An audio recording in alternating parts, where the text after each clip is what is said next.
सेनापति Seleucus Nicator. Europe और Africa जीतने के बाद अब हमारी नज़र पूर्व के देश भारत पर है। उसे जीतने के लिए आपने क्या रणनीति बनाई है? महाराज सिकंदर, हमने यूरोप और अफ्रीका जिस तरह से जीता, भारत जीतना उतना आसान नहीं है। सेल्यूकस निकेटर, हमारी सेना ने मिस्र, बेबीलोन, इजिप्ट, यूरोप और पूरा अफ्रीका जीता है, तो भारत जीतना हमारी सेना के लिए कौन सी बड़ी बात है? महाराज सिकंदर, अंग, अवंती, मालवा, उज्जैन, कामरूप देश, तक्षशिला, पौरव राष्ट्र ऐसे 16 राज्यों में विभाजित है भारत देश। सेनापति सेल्यूकस निकेटर, इन लोगों की कोई तो कमजोरी होगी जो हमारे भारत विजय को आसान बना दे।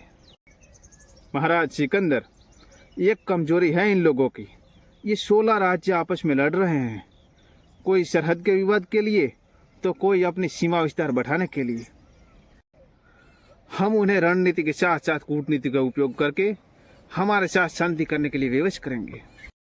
महाराज सिकंदर, भारत के राजा बहुत ही शक्तिशाली, शूरवीर और पराक्रमी हैं। उन्हें जीतने के लिए हमें कूटनीति से काम लेना होगा। सेल्यूकस निकेटर, हम भारत में प्रवेश कहाँ से करेंगे? हम हिंदुकुश पर्वत को पार करके वायव्य सरहद से भारत के अंदर प्रवेश करेंगे। प्रथम राज्य तक्षशिला आएगा। वहाँ के राजा अंबिक कुमार हैं। वो बहुत ही महत्वाकांक्षी राजा हैं।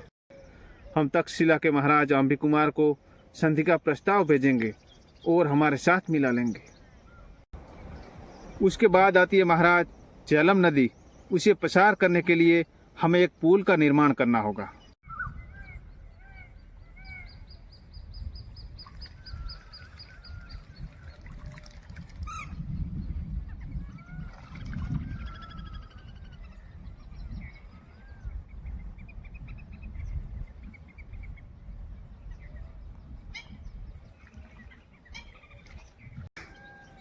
झेलम नदी को हम पुल बनाकर पार कर लेंगे।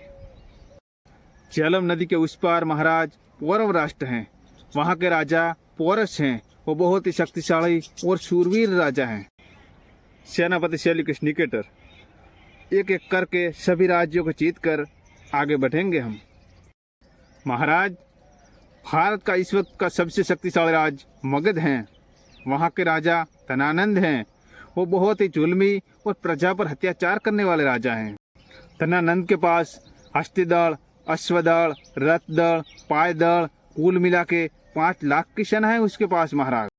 उसी तरह भारत में अंग, अवंती, मालवा, उज्जैन जैसे शक्तिशाली राज्य भी हैं।